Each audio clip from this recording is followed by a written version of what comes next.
বন্ধুরা, আমি আজকে কিন্তু খাস্তা নিমকি করব সেটাই কিন্তু দেখাবো। এই দেখো, পুরোটা কিন্তু দেখো দোকানের মতন পুরো খাস্তা হয়ে গেছে, ভেঙে যাচ্ছে, মচমচে হয়ে গেছে। দেখতেও কিন্তু পুরো একটা দোকানের মতন হয়েছে। দেখো কত সুন্দর। ভিডিওটা কিন্তু পুরোটা দেখবে, কিন্তু স্কিপ করবে না।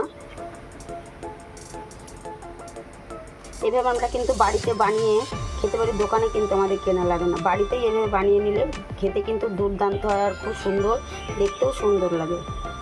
হ্যালো বন্ধুরা, কেমন আছো? আশা করি ভালো আছো। আমিও খুব ভালো আছি। আজকে আবার আর একটা ভিডিও নিয়ে চলে এলাম। সাথী কুকিং চ্যানেলে সবাইকে স্বাগত। সেটাই শেয়ার করব আজকে আমি যে কী ভিডিওটা করব। কেউ কিন্তু ভিডিওটা স্কিপ করবে না, পুরোটা দেখতে থাকো। এখানে দেখো আমি 200 গ্রাম মতন ময়দাটা নিয়ে নিয়েছি। এবার আমি একটা গামলা নিয়েছি। এই যে 200 গ্রাম ময়দাটা নিয়েছিলাম সেটা কিন্তু আমি গামলার মধ্যে সবকটা দিয়ে দেব। এবার আমি গামলার মধ্যে ময়দাটুকু নিয়ে নিয়েছি। এবার এর মধ্যে দেব আমি অল্প করে 1 চামচ মতো ঘি দিয়ে দেব। এবার আমি কিছুটা পরিমাণ সাদা তেল দিয়ে দেব।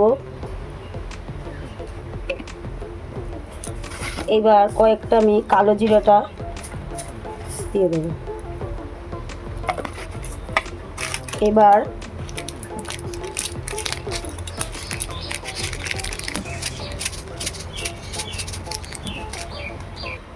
এবার আমি কয়েকটা এখানে কিন্তু জোয়ান নিয়েছি, এটা কিন্তু ভালো করে ডলে এর মধ্যে দিয়ে দেব।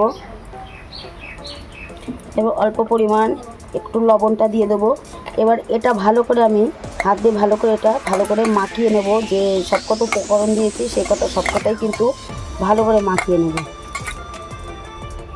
এবার কিন্তু ভালো করে আমি কিন্তু ময়ান দিয়ে দিয়েছি। বন্ধুরা, ভিডিওটা কিন্তু কেউ স্কিপ করবে না, পুরোটা কিন্তু দেখবে। দেখলেই বুঝতে পারবে আমি কি তৈরি করছি। এবার দেখো এটা দলাটা কেমন পাকিয়ে গেছে আর দেখো শক্ত হয়ে গেছে। কিন্তু এইভাবে কিন্তু ভালো করে মাখিয়ে নেব।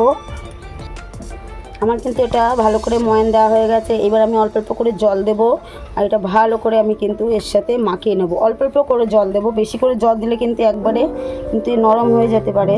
তার জন্য কিন্তু আমি অল্প অল্প করে জল দেবো আর এটা মাখতে থাকবো।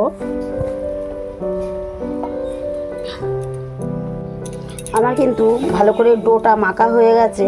দেখো আমি কিন্তু খুব শক্ত করিনি, নরমও সেরকম না, হালকা মিডিয়াম এইভাবেই কিন্তু করতে হবে। এবার আমি কি করব, এর গায়ে একটু হালকা সাদা তেল দিয়ে রেখে দেবো। হালকা সাদা তেল দিয়ে এইভাবে ডোটা এইভাবে ঠিক এইভাবে রেখে দেবো। 30 মিনিটের জন্য রেখে দেবো এইভাবে।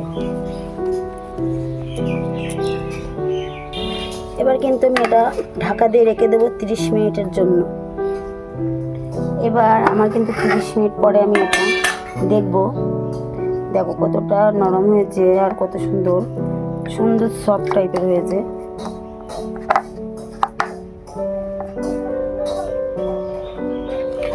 বন্ধুরা, আমার কিন্তু হয়ে গেছে। এবারে এটাকে আমি 2 খণ্ড করে নেব এইভাবে।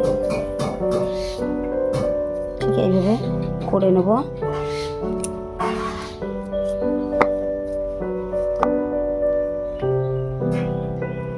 এবার আমি অল্প করে একটু আটা দেব এরকম করে। এবার এটা কিন্তু আমি ভালো করে বেলে নেব।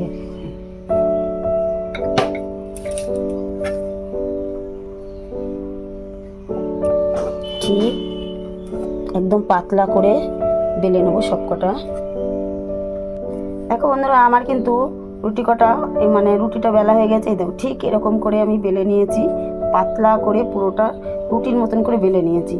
এবার এটা আমি কি করব, ভালো করে এইভাবে পিস পিস করব। এই যে ঠিক এইভাবে আমি পিস পিস করে নেব।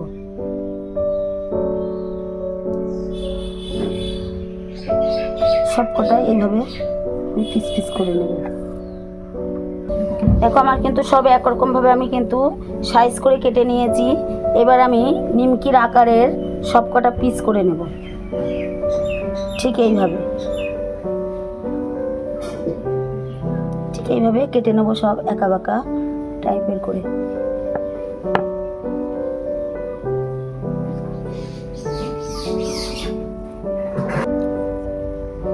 দেখো বন্ধুরা, আমি কিন্তু সবকটা এইভাবে কেটে নিয়েছি। এইবার আমি সবকটা এইভাবে তুলে নেব। এভাবে কিন্তু সবকটা লেগে যাচ্ছে, তেলের মধ্যে দিলে সবকটা কিন্তু ছাড়িয়ে যাবে, সবকটা কিন্তু আলাদা আলাদা হয়ে যাবে। এবার আমার তেলটা কিন্তু গরম হয়ে গেছে। এবার যে নিমকির শেপগুলো দিয়েছিলাম সেইগুলো আমি তেলের মধ্যে দেবো। দেখো কিন্তু এর গায়ে গায়ে কিন্তু যখন তেলের মধ্যে দেবো সবকটা কিন্তু আলাদা আলাদা হয়ে যাবে। আর বন্ধুরা, কে কোথা থেকে দেখছো অবশ্যই কমেন্ট করে বলবে, আর ভিডিওটি কেমন হয়েছে অবশ্যই কমেন্ট করবে।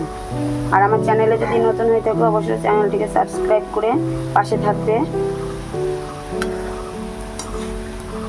কত সুন্দর ফুলছে নিমকিগুলো, খুব সুন্দর ফুলে উঠছে। আমি কিন্তু গ্যাসের ফ্লেমটা আস্তে দিয়েছি, দিয়ে কিন্তু এটা ভাজছি। জোরে দিলে কিন্তু পুড়ে যাবে, তার জন্য কিন্তু আস্তে আস্তে দিয়ে আমি কিন্তু এটা ভাজা হচ্ছে। প্রায় কালারটা হয়ে এসেছে, আর একটু বেশ গোল্ডেন কালার হবে, তারপরে কিন্তু এটা রেডি হয়ে যাবে। দেখো বন্ধুরা, আমার কিন্তু হয়ে গেছে।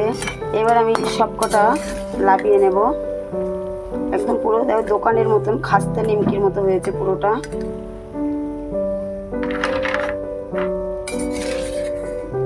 দেখতেও কিন্তু সুন্দর লাগছে। এবার আমি একে কিন্তু সবকটা এইভাবেই ভেজে নেব। বন্ধুরা, আমার কিন্তু দোকানের মধ্যে দেখো কত সুন্দর একদম খাস্তা নিমকি রেডি হয়ে গেছে। কেমন হয়েছে অবশ্যই বলবে, আর পরবর্তী ভিডিও দেখার জন্য অবশ্যই কমেন্ট করে বলবে।